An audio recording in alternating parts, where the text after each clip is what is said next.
ગોંડલ તાલુકાના ગુંદાસરા ગામની સીમા વાડીના સેઢે સાઠીના ઢગલામાં સળગેલી હાલતમાં માનવ કંકાલ મળી આવતા તાલુકા પોલીસ દોડતી થઈ હતી અને માનવ કંકાલ 90% સળગેલી હાલતમાં હોય. કંકાલ સ્ત્રીનું છે કે પુરુષનું તે નક્કી કરવું પણ પોલીસ માટે પડકારજનક બની ગયું છે. આમ છતાં પોલીસે માનવ કંકાલ સ્ત્રીનું હોવાનું અનુમાન સાથે પીએમ માટે ખસેડ્યું હતું. વધુમાં ગુંદાસરાથી કોટડા સાંગણી વચ્ચેનો રસ્તો રાત્રિના સમયે સુમસામ રહેતો હોય. હત્યારાઓને શોધવા પોલીસને પરસેવો પાડવો પડશે.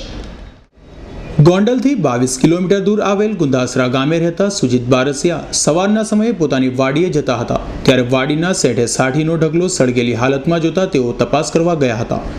તે દરમિયાન તેઓએ ત્યાં સળગેલી હાલતમાં મૃતદેહ પડ્યો હોવાનું જોતા તેઓ તાત્કાલિક પોલીસને જાણ કરી હતી, જેથી પીએસઆઈ જુણેજા સહિતનો સ્ટાફ અને માનવ સેવા ટ્રસ્ટના પ્રમુખ પ્રફુલ્લ રાજ્યગુરુ એમ્બ્યુલન્સ સાથે ગુંદાસરા ગામે પહોંચી ગયા હતા. પરંતુ મૃતદેહ 90% સળગેલી હાલતમાં હોય અને માત્ર હાડપિંજર જ બચ્યું હોય. મૃતદેહ સ્ત્રીનો છે કે પુરુષનો તે ઓળખ મેળવવી પણ પોલીસ માટે મુશ્કેલ બની ગયું હતું. આમ છતાં પોલીસે મૃતદેહ સ્ત્રીનો હોવાનું અનુમાનના આધારે મૃતદેહને પીએમ માટે રાજકોટ એફએસએલમાં મોકલી આપ્યો છે.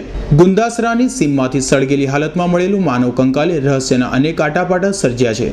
પોલીસે પ્રાથમિક તબક્કે માનવ કંકાલ સ્ત્રીનું હોવાનું અનુમાન કર્યું છે, જેની ઠંડે કલેજે હત્યા કરી સળગાવી દેવાય. તે સ્ત્રી કોણ છે, ક્યાંની રહેવાસી છે, હત્યા અન્યત્ર કરી મુદ્દે અહીં લાવી સળગાવી દેવાયો છે કે કેમ, હત્યા પાછળનું કારણ શું સહિતના મુદ્દાઓ તપાસનો વિષય બની ગયા છે.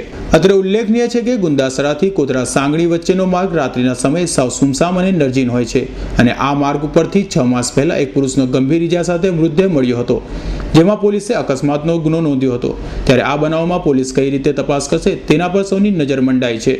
દેવાંગ બોજાણીનો રિપોર્ટ S9 ન્યૂઝ રાજકોટ.